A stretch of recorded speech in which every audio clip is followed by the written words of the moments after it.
निपात मेरे साथियों, आप लोग का हमारे ये मैथमेटिक्स जो सब्जेक्ट है, इस सब्जेक्ट की दुनिया में आप लोग का तहे दिल से सुस्वागतम आप लोगों का। हम सब इसमें एक ट्रिग्नोमेट्री जो कि हिंदी में इसको त्रिकोणमिति कहते हैं, इस अध्याय को लेकर आगाज़ किए थे। अगर याद हो तो आप लोग को इसके पहले वाले पार्ट में आप लोग को बताया गया था। काफ़ी दिन हो गई है आप लोग से मुलाकात करने के ऊपर और काफ़ी दिनों बाद आपसे और मेरे बीच में मुलाकात हो रहा है।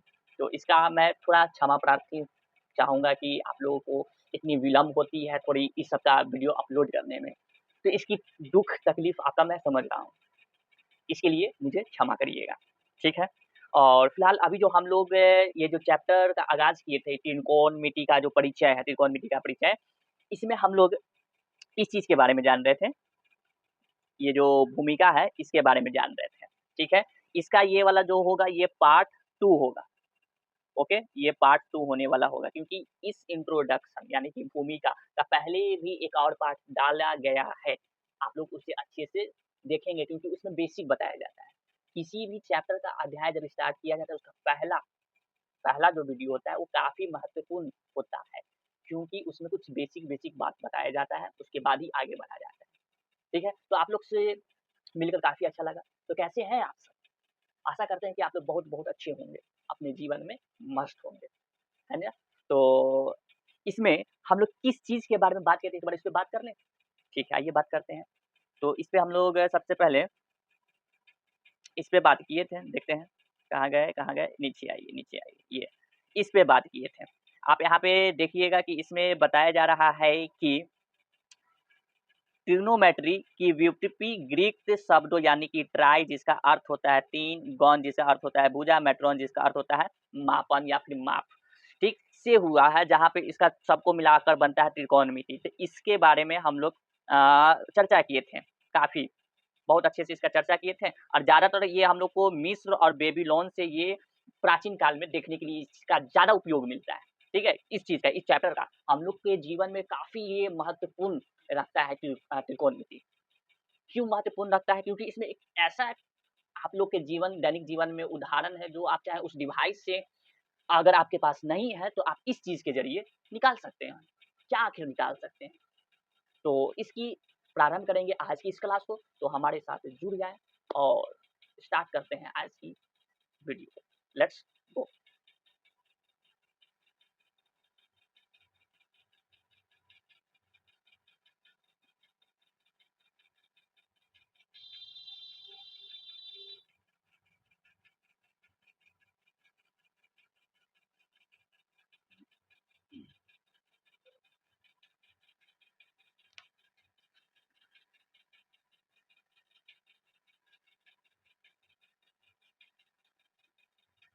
हुँ, तो आप सब आ गए? आ गए। तो इसमें देखेंगे कि हम सब इसमें एक बात को जान रहे थे कि कुछ उदाहरण दिया गया है, ठीक है? उस उदाहरण को पहले समझते हैं, क्या उदाहरण दिया गया है, तभी आपको समझ में आएगा कि हमारे दैनिक जीवन में इसका कितना महत्वपूर्ण इम्पोर्टेंस रखा गया है, ठीक है? तो ये हमारे जो जीवन में है, इससे रिलेटेड कुछ उदाहरण बताया गया है। बोला गया है कि एक मान लीजिए आप हैं, ठीक है? मान लीजिए आप हैं, एक छात्र हैं और वो छात्र आप कहीं गए हैं घूमने के लिए, कहाँ? तो कुतुब मीनार देखने के लिए गए हैं, ठीक है? यहाँ कुतुब मीनार है और आप कहाँ हैं? तो आप यहाँ पर हैं, ठीक है? कहाँ पे हैं आप? ठीक से नहीं दिखाई दे रहे हैं। आप हैं यहाँ पर, देख रहे हैं बहुत छोटे से हैं, ठीक है। तो यहाँ देखने के लिए गए तो एक बार आप है ना, एक बार आप नीचे से ऊपर ये देखते हैं, किसके शिखर को? तो कुतुब मीनार के शिखर को आप देखते हैं, ठीक है। अच्छा, उसके बाद क्या है? तो आप उसके बाद इसके नीचे के तल को देखते हैं, इसका जो ये नीचे वाला जो ये तल है उसको देखते हैं, ठीक। और एक बार क्या देखते हैं? तो शिखर देखते हैं। फिर आपके मन में एक शंका आता है कि अगर इस कुतुब मीनार का मुझे हाइट निकालना हो, क्या निकालना हो? हाइट। यहाँ से लेकर यहाँ तक कि इसकी क्या निकालना हो? हाइट निकालना हो। HEIGST हाइट, ठीक है? हाइट अगर निकालना हो तो कैसे निकालेंगे? तो ये मन का शंका चला किसको? तो इस छात्र को जो भी घूमने गए हैं वहाँ पर। तो क्या निकाला जा सकता है? पहली बात तो ये, क्या निकाला जा सकता है? अगर निकाला जा सकता है तो किस चीज़ से निकाला जा सकता है? क्या इसके लिए कोई यंत्र लगेगा यानी कि डिवाइस?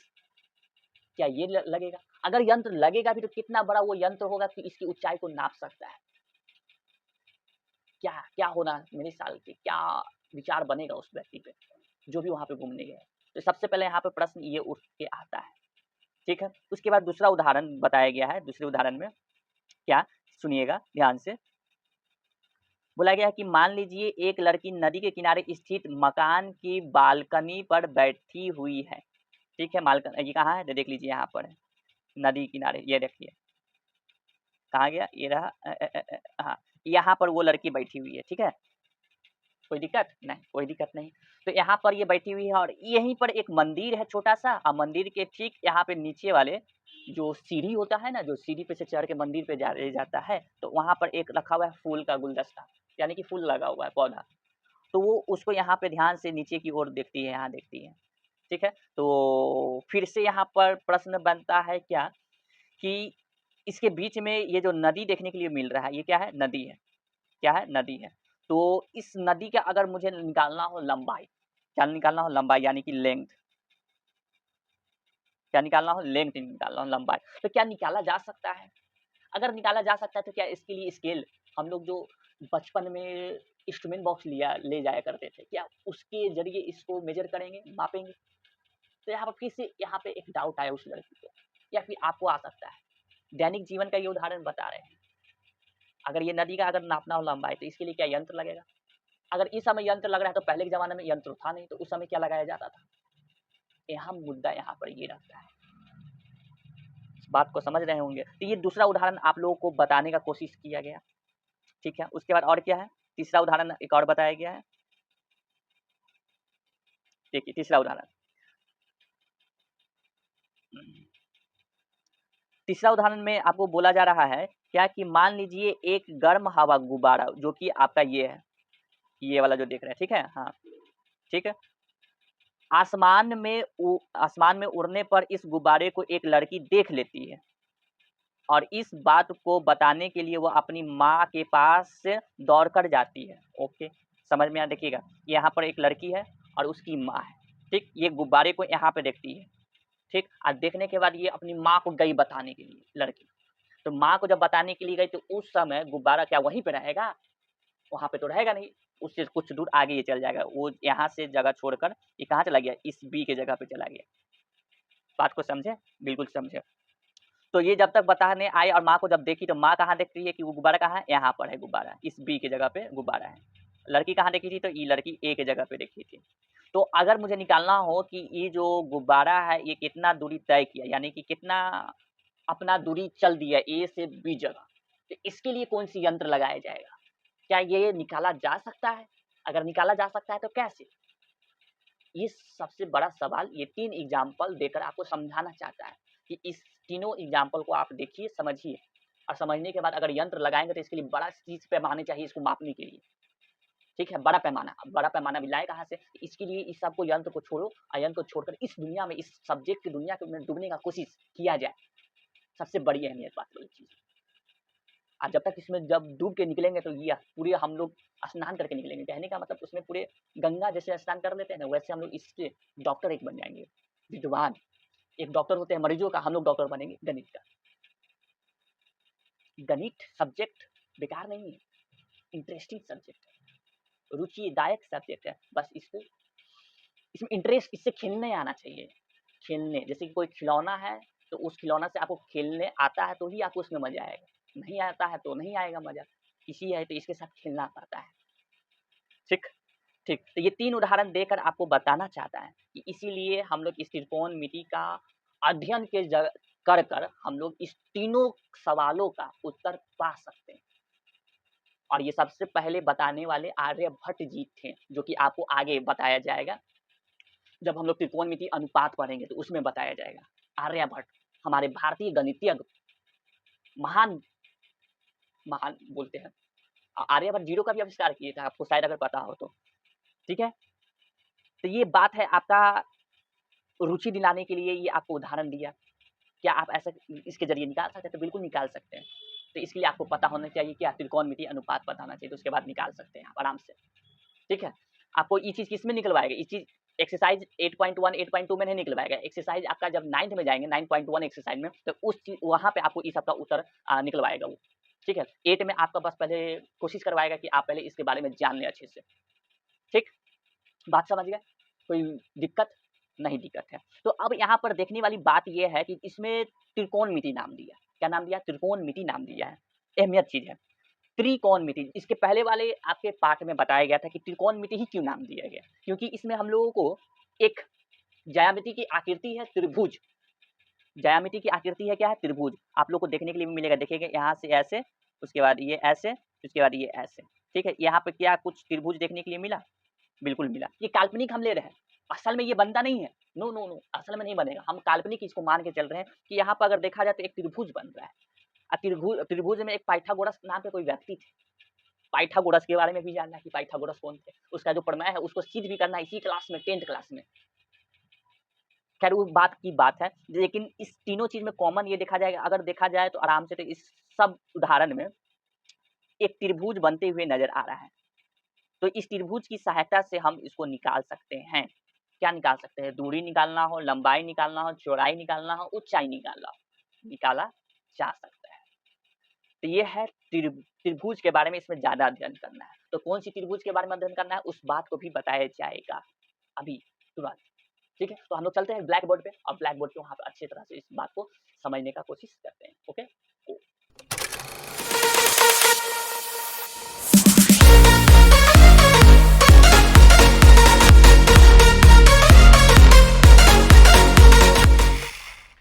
हाँ। तो अब हम लोग थोड़ी बात कर लेते हैं कि इसके अंदर जो त्रिकोणमिति नाम दिया गया है, तो त्रिकोणमिति के अंदर क्या कौन सी आकृति देखने के लिए मिला था? त्रिभुज देखने के लिए मिला। तो उस पर थोड़ी बात कर लेते हैं। ऐसे एक चैप्टर हमारे क्लास 10th में है, त्रिभुज करके नाम दिया हुआ है, त्रिभुज। उस पर पूरे बात करेंगे। अभी इसमें वो बात कर लेते हैं जो मान लीजिए पहली बार इस क्लास को देख रहे होंगे, थोड़ा कम जानते होंगे, तो उसको देख लेंगे इस चीज़ को, तो वो भी समझ जाएंगे कि अच्छा त्रिभुज के अंदर इस आकृति के बारे में जानना है। पूरे चैप्टर इस पे निर्भर है, और इस पे क्या क्या बताने वाली बात है वो समझ में ठीक से आ जाएगा, एक माइंड फ्लो बन जाएगा, ठीक है। तो आइए हेडिंग में डाल दीजिएगा। हेडिंग में क्या डालना है? त्रिभुज के बारे में। त्रिभुज लिखिएगा, त्रिभुज, ठीक है। इंग्लिश में इसको क्या नाम से जानते थे? इंग्लिश में इसको ट्राइंगल के नाम से जानते हैं, ट्राई एंगल। ओके ओके, इसे इंग्लिश में क्या किस नाम से जाने गए? ट्राइंगल के नाम से जाने गए। कोई दिक्कत नहीं? कोई दिक्कत नहीं है।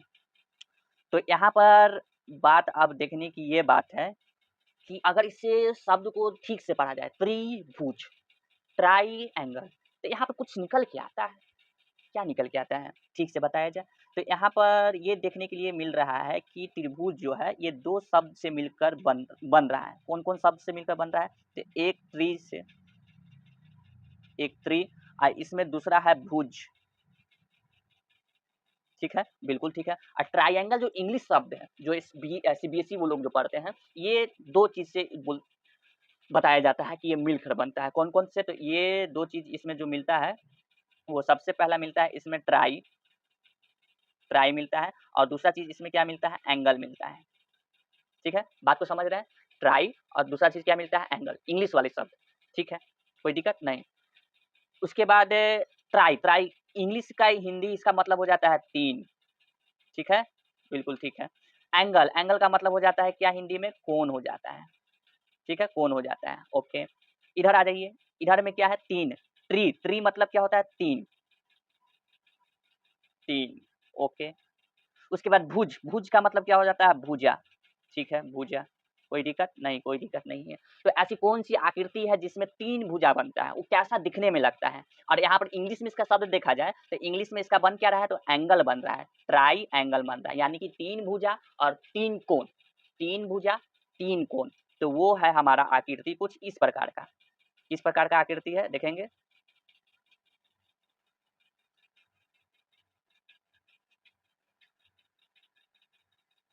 इस प्रकार का वो आकृति है, देख लीजिएगा ध्यान से, ये रहा आकृति, ठीक है, ठीक है, कोई दिक्कत नहीं? कोई दिक्कत नहीं है।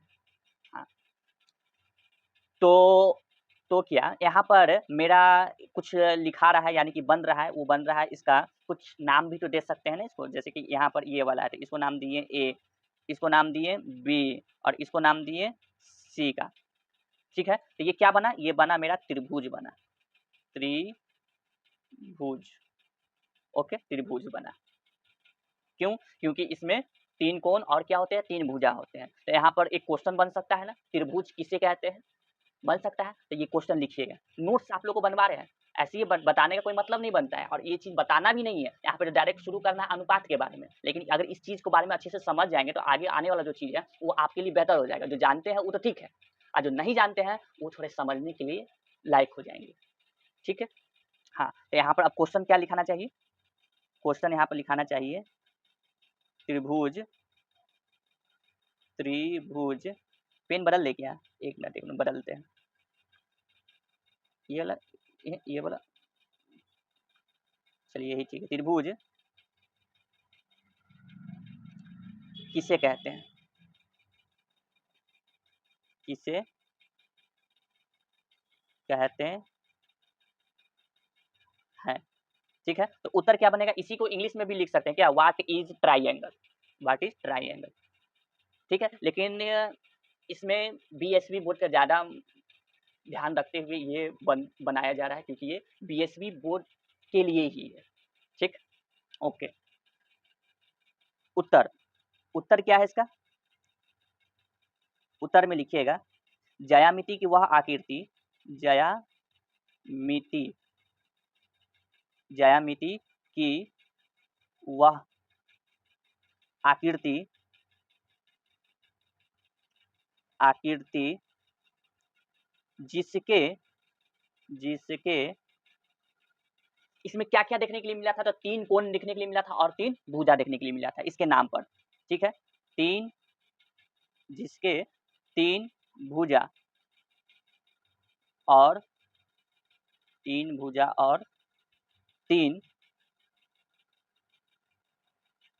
कोण होते हैं, उसे, उसे त्रिभुज, त्रिभुज कहते हैं, उसे त्रिभुज कहते हैं। कोई दिक्कत यहाँ तक की नहीं? यहाँ तक की समझने में आपको कोई दिक्कत नहीं होना चाहिए। ठीक है, अब क्या है, तो इसको अब थोड़ा और देखने की कोशिश करें।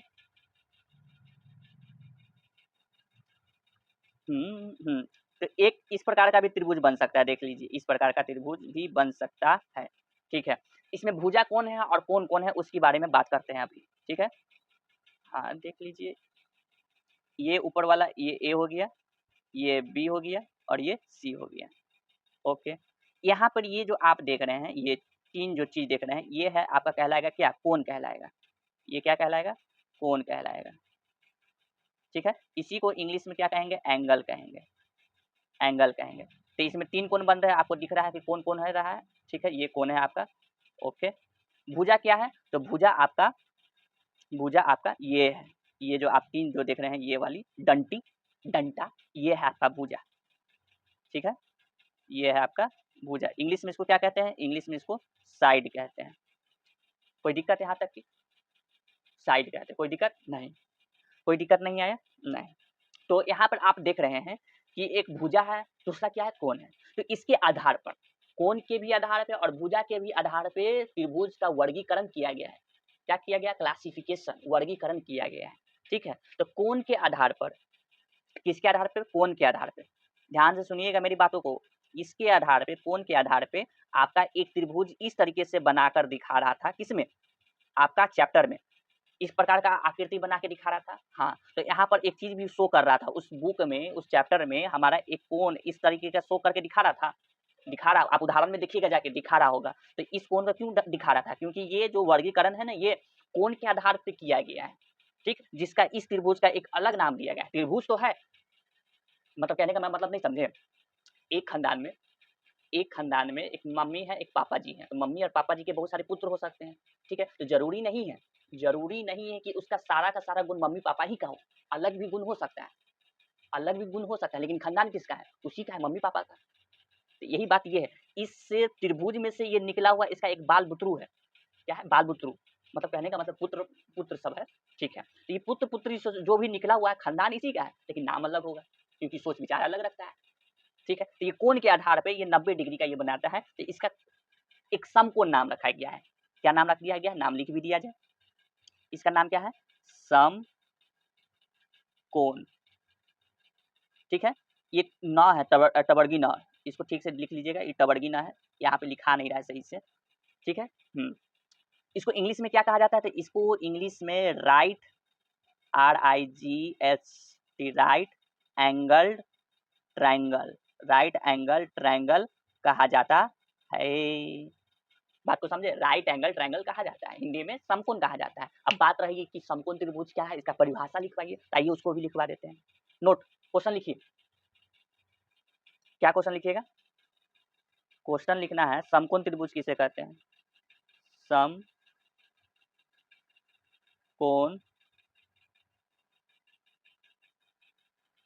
कहाँ चला गया, हाँ, समकोण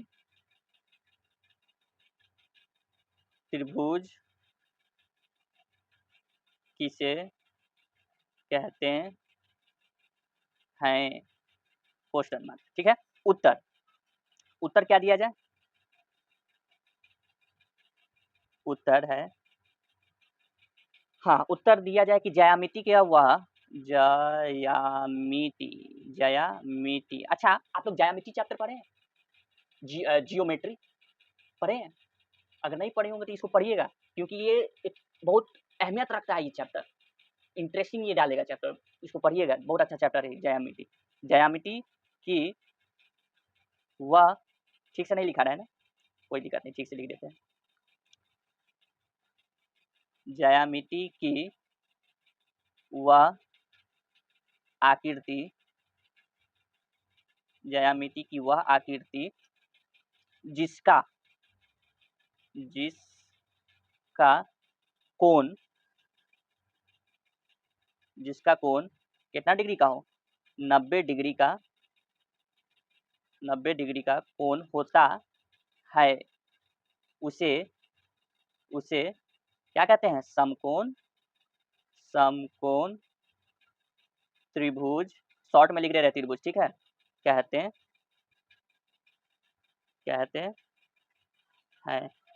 ठीक है, शॉर्ट में त्रिभुज लिख दिए हैं। तो ये बात है आपका समकोण त्रिभुज का। कोई दिक्कत यहाँ तक की समझने में तो बताइएगा, यहाँ तक कि आपके लिए थोड़ा देर के लिए रुक गए हैं। कोई समस्या है, कोई दिक्कत है, कोई परेशानी है तो जल्दी बताएंगे, क्योंकि ये चैप्टर बहुत बड़ा है, ठीक है। तो ये चैप्टर को बताते बताते मेरे ख्याल से बहुत दिन लग जाएगा, तो कोई दिक्कत है तो जल्दी सा बताएं, हम रुके हुए हैं। अगर कोई परेशानी होता भी है तो कोई दिक्कत नहीं है, आप कमेंट में कर सकते हैं, डोंट वरी। यहाँ तक रुके हुए हैं, कोई यहाँ तक दिक्कत है, तो इतनी कहानी को अभी तक आप लोग को बता दिए हैं, इसके अंदर और भी कुछ देखने के लिए मिलता है, आइए अब उस चीज़ को देखते हैं, अगर कोई दिक्कत नहीं है तो। क्या, okay, any problem, any problem, okay.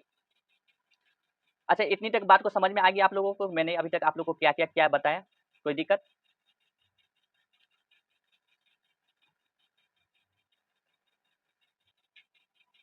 अब इसके अंदर क्या जानना है, इस चीज़ को आप देखेंगे समझेंगे। बात यह है कि आपका ये हुआ, ये हुआ, ये हुआ, ठीक है, ठीक है। अब क्या है कि इसका नाम क्या है, इसका नाम ए है, इसका नाम बी है, इसका नाम सी है, कोई दिक्कत नहीं है। यहाँ पर कितना डिग्री का कोण बन रहा है, 90 डिग्री का बन रहा है, इसीलिए ये समकोण त्रिभुज कहलाया है। क्या कहलाया है, समकोण त्रिभुज कहलाया है। हाँ, कोई दिक्कत नहीं, कोई दिक्कत नहीं है। इसमें 3 जो आप देख रहे हैं डंडी, यानी कि डंडा, 3 जो आपका इसमें भुजा है, उस डंडा को भुजा कह रहे हैं असल में, ठीक है। कौन-कौन 3 डंडा देख लीजिए, एक ये है, एक ये है और एक ये है, ये 3 डंडा। इस तीनों का है तो भुजा, है तो भुजा, लेकिन ये भुजा उसमें कहते थे, त्रिभुज में कहते थे, और उस त्रिभुज में से ये निकला हुआ एक बाल बुतरू है। तो ये बाल बुतरू का, इसमें 3 भुजा का, ये जो 3 इसमें भुजा है, इसको अलग-अलग नाम देंगे, अलग-अलग। नहीं, बात को समझे, एक खानदान में मम्मी-पापा है, ठीक है, माताश्री, पिताश्री, उसके पुत्र होंगे, ठीक है, उसके पुत्र होंगे तो उसका शादी होगा, बिल्कुल, शादी होगा तो उसके भी 3 पुत्र होंगे, वही समझिए, उसके जो 3 पुत्र होंगे, क्या उसका जो नाम था और इसका जो पुत्र का जो नाम है, सब सेम होगा? नहीं ना, उसका भी नाम अलग, इसका भी कुछ नाम अलग-अलग दिया जाएगा ना, बिल्कुल। यहाँ पर भी वही काम करना है, वहाँ इसका भी अलग-अलग नाम देना है। तो इसका जो पहला जो पुत्र है, इसका नाम ये दिया जाएगा, क्या नाम दिया जाएगा, हाइपोटेनस, इंग्लिश में, इंग्लिश में क्यों बता रहे हैं? बिहार बोर्ड के है ना, इंग्लिश में समझ जाएंगे तो क्या दिक्कत है। सीबीएसई वाले से थोड़ा सवाल जवाब करने के लिए सक्षम तो हो जाएंगे आप। हाँ, तो इसका क्या कहना था? इसका कहना था ये हाइपोटेनस है, हाइपोटेनस, ठीक है। हिंदी में इसको कैसे कुछ कहते हैं? तो इसको हिंदी में कर्ण कहते हैं। कर्ण, कौन वाला कर्ण? महाभारत का। हाँ, समझ सकते हैं, करनी है, ठीक है।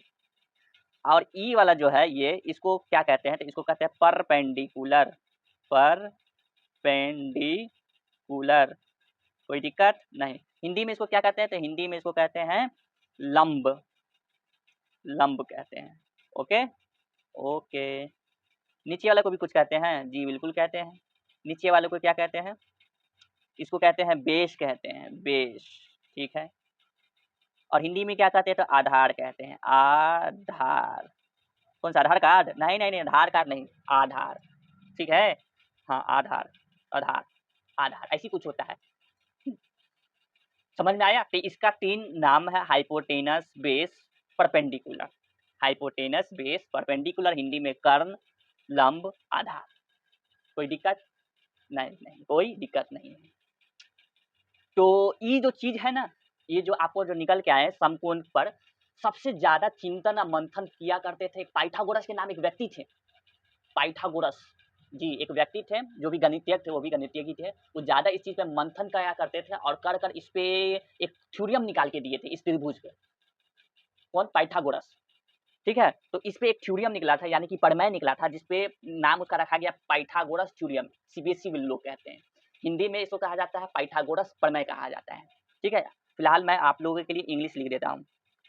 क्या नाम लिखाया गया था? पाइथागोरस, पाइथागोरस थ्योरम रखाया था।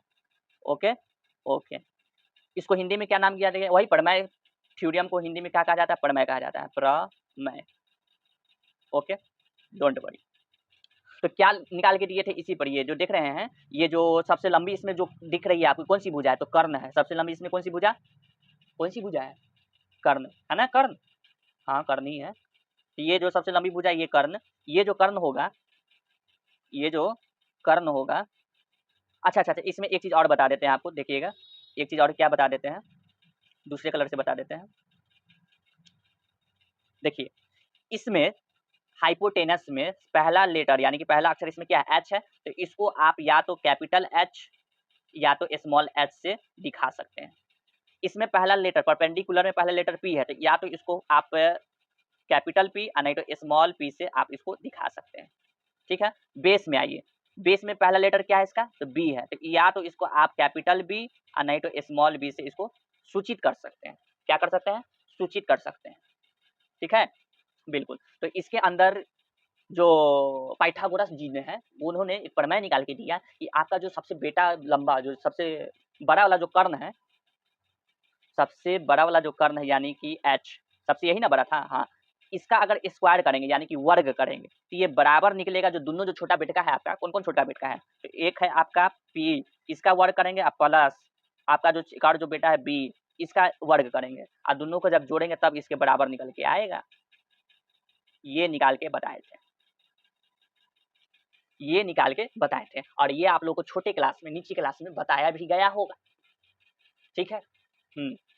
तो ये पूरे जो आपका चैप्टर है, ये बेसिक आपका ये बताया, यही फार्मूला से आपका निकलवाया जाएगा, और यही फार्मूला का यूज ही है 8.1 8.2 इसमें यूज आएगा, यूज मतलब प्रयोग आएगा, यही का प्रयोग कर कर आपको बनाना है। आप लोग क्या लिखते हैं? ये लिखते होंगे, क्या लिखते होंगे? कर्ण, कर्ण का स्क्वायर बराबर लंब का स्क्वायर प्लस आधार का स्क्वायर, ये लिखा करते होंगे आप, समझे? कोई दिक्कत? तो ये था आपकी पूरी कहानी इस पाइथागोरस का, इसका समकोण का, त्रिभुज का, जो कि ये बताना बहुत जरूरत था आपको, ठीक है। अब अगली जो आपकी क्लास होगा, उस अगले क्लास में आपको बताने का कोशिश पूरा ये किया जाएगा कि आप इसके बारे में समझ जाएं। किसके बारे में समझ जाए? कि आपको अगर ये त्रिभुज मिला, ये त्रिभुज मिला, ऐसे करके त्रिभुज मिल गया, तो ये तो आपका एक कोण तो 90 डिग्री हो ही गया, हो गया। और आप ये पहले बताएं कि एक त्रिभुज के पूरे तीनों कोण मिलाकर कितने डिग्री होते हैं, कितने डिग्री का कोण होता है? तो किसी का आंसर आ जाएगा क्या कि 180 डिग्री का कोण होता है तीनों मिलाकर। तो बिल्कुल बात सही है। तो एक इसमें कितना आ गया, 90 आ ही गया है, एक 90 आ ही गया है। तो ये दोनों आपको पता है? नहीं पता है। तो इस चीज को ए ओ क्या हो जाएगा, एक क्या हो जाएगा, एक को आप लोग थीटा मान लीजिएगा, ठीक है। उसको क्या मानना होगा, थीटा मानना होगा। क्या मानना होगा, थीटा। थीटा मतलब इस तरह का थीटा होगा, क्यू की टाइप में होगा, इस तरीके में थीटा होता है, ठीक है। इसको थीटा कहा जाता है, था, ठीक, इस टाइप का होगा, कोई दिक्कत नहीं। तो वही आपको थीटा मान लेना है। और एक क्या हो जाएगा, एक हो जाएगा आपका 180 माइनस 90 माइनस थीटा, ये हो जाएगा, ठीक है। तो क्या निकल के आएगा, 90 डिग्री माइनस थीटा डिग्री। समझ में आया? हाँ, तो यही दोनों के बीच में खेला चलेगा, कोण के बीच में खेला चलेगा। और इसी के बारे में आपको फिर इसी से निकल के आएगा फिर से आपका अनुपात, त्रिकोणमिति अनुपात निकल के आएगा। ओके, कोई दिक्कत नहीं। तो आज की क्लास को यहीं पे समाप्त करने का मुझे आज्ञा दीजिए। फिलहाल अभी मैं जाने का अनुमति आप लोग से ले रहा हूँ कि ताकि अगले क्लास में जब मिलूँ आप लोग से तो उस समय इसकी चर्चा अच्छे से कर सकें। ओके ओके, तो आप लोग का बहुत बहुत धन्यवाद इतने रुकने के लिए, इतनी बात को समझने के लिए। मिलेंगे अगले क्लास में, अगले वीडियो में, तब तक आप लोग का बहुत बहुत धन्यवाद। जय हिंद, जय भारत, सत श्री अकाल।